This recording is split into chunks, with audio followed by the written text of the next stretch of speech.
Hello, sisters. It's Ola Davis with another episode of the When Marriage Hurts podcast.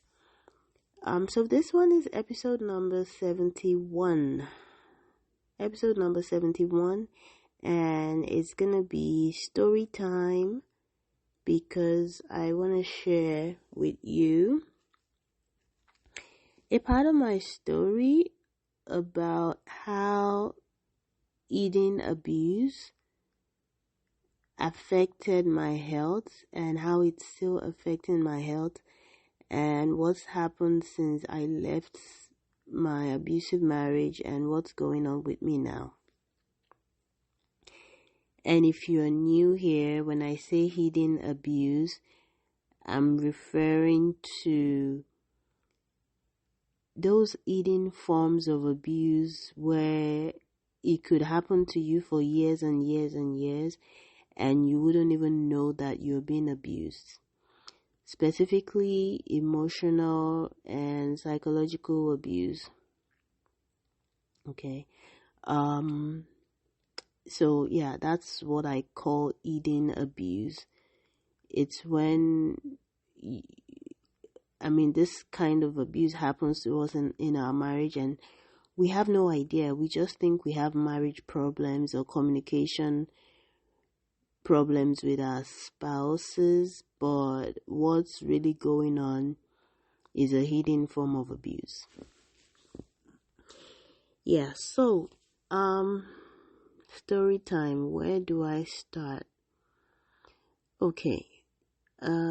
So while I was married, and I was married for 11 years, I met my ex-husband in college, but we weren't close friends or anything. We weren't even friends while we were in the university. And we grew to become friends after he had graduated and I was about to finish my final year in the university. So anyway, we were married for 11 years, and as far as my health concerns went, I started experiencing health concerns. I'll say after we had our first baby. We had our first baby 5 years into the marriage, and that's when the abuse really started, or that's when he let his guard down completely. But with me, it started with what seemed like non-significant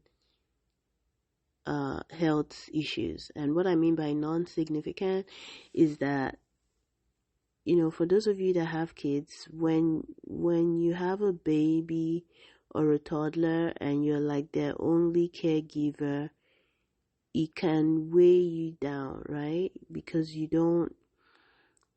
maybe you don't get to sleep well because the baby doesn't sleep through the night yet.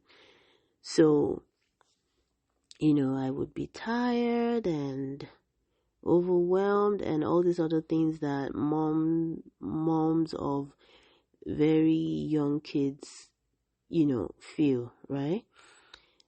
And then I remember after when I became pregnant with my second baby, and I had my second baby just 2 years after the first one. When I became pregnant with that particular baby, the abuse was fully in swing at this point, where I was becoming more and more silenced in the marriage. I was being verbally abused. I was being demeaned. My concerns were being dismissed. I wasn't happy at this point, but I still didn't think it was abuse. I kept thinking I just need to pray more, and we're just having a rocky marriage and we're going to get through this rough patch. That's what I was thinking the whole time. But my health continued to suffer, and I didn't put two and two together for a long time because I didn't even know that the way my health was failing had anything to do with how I was being treated in my marriage. I just thought I was having this unfortunate things happen to me, really. So that pregnancy was, by the time I was pregnant with my second, I was under a lot of stress. I was under a lot of stress because I already had a child that was under the age of 2 at the time I was pregnant.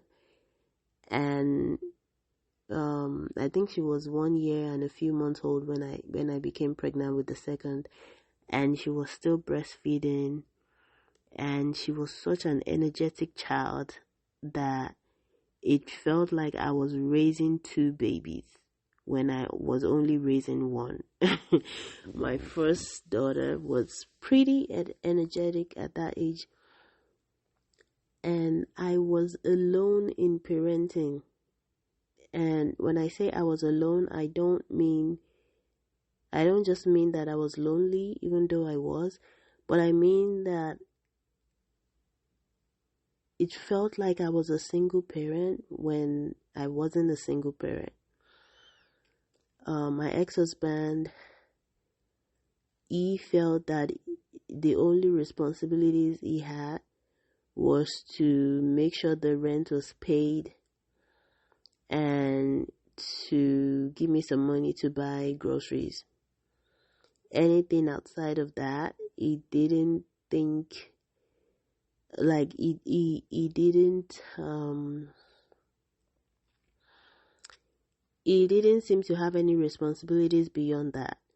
So parenting, the responsibilities of parenting fell really hard on me.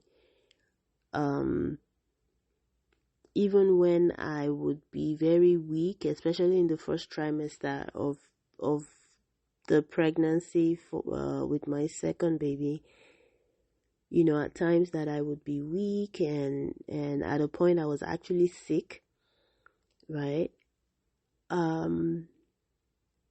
At those times, he treated me the worst. He would yell at me. He would be upset with me over things I couldn't even understand. He would yell at me for things like, "Hey, you go wash the dishes. The kitchen looks terrible." And, I would look at him and wonder, what's going on here? This isn't the man that I married. Why is he yelling at me? He knows I'm sick. He knows I don't feel well. He knows I'm struggling to even get out of the couch. And, that was a difficult time for me because it was like I was seeing this side of him that confused me, that no one else knew about. I mean, people who knew my ex-husband couldn't even believe that he knew how to yell at anybody. That was how much he looked like, or came across like, some kind of angel that could hurt no fly. That's the public image he had, and he still has, actually. So I was just in this state of confusion where I didn't understand what was going on and why he was yelling at me. And whenever I would try to have a conversation with him about how he's treating me, he would just deny that the whole thing happened. Like, it could be 24 hours later, he would deny ever yelling at me. He would deny ever doing the things that I knew for sure that he did, right? And so, I mean, how could you have a conversation with someone when they say that what you're referring to never even happened? So it would twist reality, and so I just remained trapped in this situation. So it treated me so horribly during the pregnancy. Um, and I had a few issues. I I became hypertensive while I was pregnant with that baby, and also had blood sugar issues.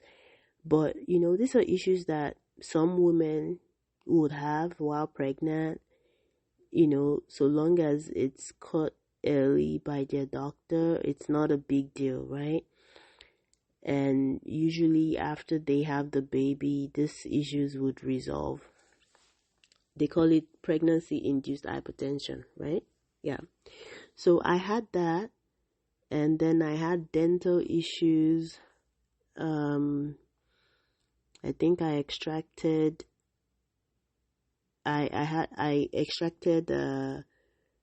my tooth, two different teeth. I had to do an extraction twice. The second extraction had to be done by a dental surgeon because of how complicated it was. Um, so in the midst of all of this, me having this difficult pregnancy, taking care of my toddler and everything, it just felt like I was alone in this world. Like I didn't have a spouse.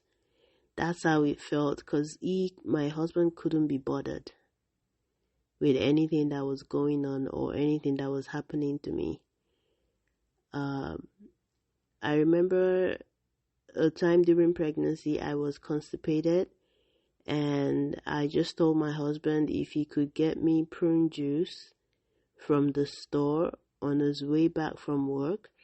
And he just practically told me that, I told him what it was for, that it's supposed to help with my constipation. And he just point blank told me that he couldn't, that he has no time to stop by a store either during his lunch break or whenever. Like, he just wasn't interested in doing that. And guys, when I think back to these things that happened, sometimes it makes me ask myself, how did I even get through that? How did I even decide to stay even after all of that? Anyways, yeah, so that was the kind of pregnancy I had with the second baby. And then when I actually had the baby, things only got worse for me health-wise. It was a fairly simple delivery, but as soon as I had the baby, things just, went south after that. As far as my health was concerned, my blood pressure became terribly high, that I had to be monitored very closely for the first 24 hours after having the baby, because they had trouble controlling my blood pressure. And then I was finally discharged. And when I was discharged, I continued to struggle. A week after the baby was born, I was back. I had to be taken to the emergency room because I was having terrible headaches that wouldn't resolve with pain medication. And then they fixed that, and this was all related to my blood pressure, which I was still on blood pressure medication the whole time, but it wasn't controlling my blood pressure so well, and I was having terrible headaches. 4 weeks after the birth, I was back in the emergency room. And this time around, not only was my blood pressure high, not only was my head, not only was I having this terrible headache from hell, but it felt like I was losing my vision. Like I had my eyes open and I couldn't see anything.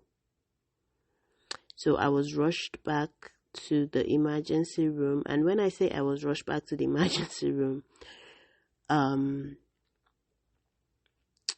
auntie was the one taking me to the emergency room.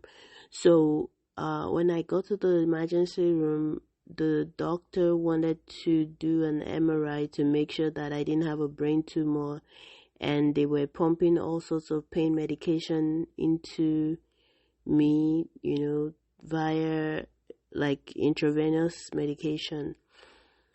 And it took hours for them to be able to bring the pain under control. And I was advised not to breastfeed my baby for the next 24 hours, to just pump and dump the breast milk because of all the very strong medications that they had pumped into me. And I was put on the highest dose possible of the blood pressure medication that I was on. So I continued to have those health struggles. There will be times that my blood pressure would be controlled, and then depending on what was happening in the marriage, at other times it would feel like the blood pressure medication wasn't working too well. After a while, I was switched to, when I was no longer breastfeeding, my doctor switched me to a blood pressure medication that's supposed to work better. They couldn't give me that earlier because I was breastfeeding, but once I stopped breastfeeding the second baby, they were able to switch me to a more effective blood pressure medication, which was working well at first. But the more I experienced the stress and just the emotional abuse in my marriage, the more my blood pressure would become quote unquote unmanageable. Like all of a sudden the medication that was working so well would just stop working, even though I was still taking it as prescribed. And this would confuse my doctor, right? Mind you, the whole time I never mentioned to my doctor that I was experiencing difficulties in my marriage or anything. I at this point I just didn't know that the two things were connected. I had no idea. I just thought I was just having this poor health for no reason. I didn't tie the two things together. And as time went on, I think by the time my daughter, so we got separated when my second daughter turned, not when she turned 4, but she was 4.5 years old when my ex and I got separated. So at that point, I had fallen into some kind of depression, right? And guys, I'm kind of skipping over, the part where I got super depressed and suicidal. At that point, my baby wasn't even a year old yet. But that happened. I kind of came out of the depression. But around the time she was 4.5 years old was when I brought up this issue with my ex-husband about what had happened a few years before and how I had become suicidal and how he was nonchalant about the whole thing. And he just told me to my face that whatever happened to me was my problem, that he had nothing to do with that. And that's something that is no concern of his. And that day, something in me broke. When you hear the person that you're married to, the father of your children, the love of your life, tell you that whether you live or die is no business or concern of theirs. I couldn't believe that those words could come out of his mouth. And something in me broke that day, and the very next day I just told him, I don't feel safe around you. I don't think we can stay under the same roof. We need to give each other some space and separate. And so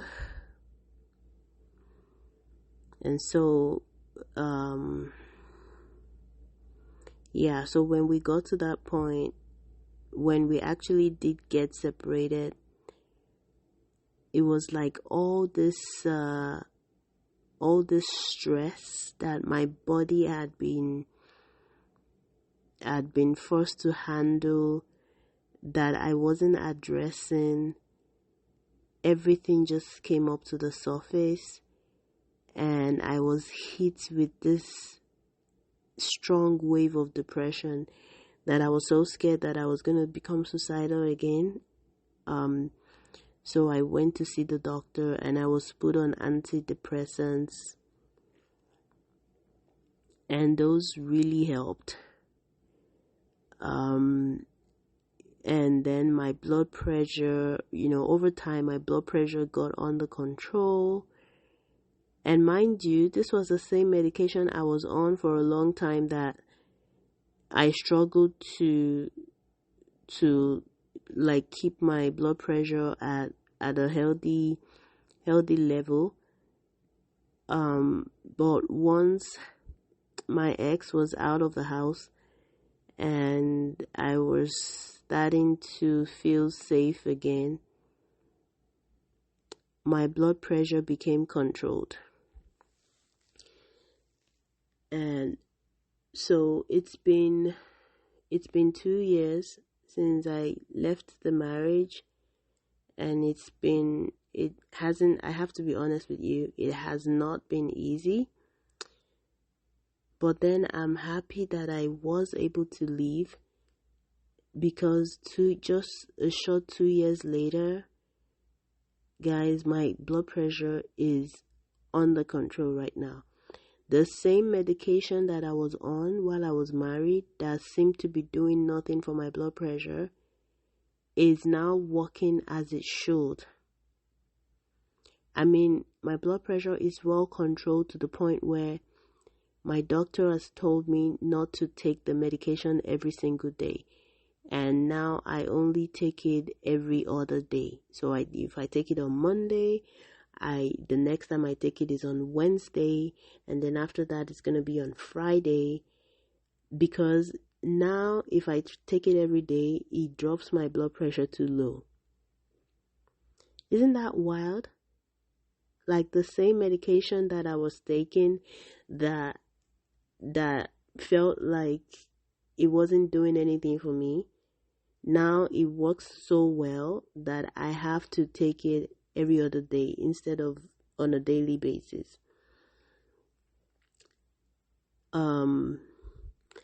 And I'm also doing so well that I'm off antidepressants now.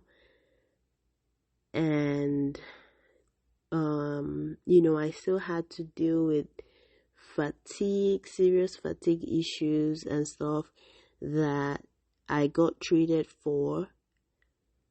And now, ladies, it's like I have a new life, essentially. It's like I have another chance at living, really. I have the strength and the stamina that I didn't have for years and years and years. So there's something about emotional abuse that saps your energy. It saps your strength. It practically saps life out of you without you even knowing. Like, I've seen people that are survivors of emotional abuse that end up with autoimmune diseases. Ladies, like, this stuff is no joke. You have to open your eyes and understand that what's happening to you, it's not marriage, it's not just marriage issues or common marriage problems. It is eating abuse, it is emotional abuse it's a sneaky kind of abuse that doesn't come across to you as abuse until you start learning about it, until you start doing something about it. It saps life out of you, essentially. It saps life out of you, and it does it so slowly that you might not be able to put two and two together to understand that it's your marriage causing you to be sick, but it really is the marriage causing you to be sick.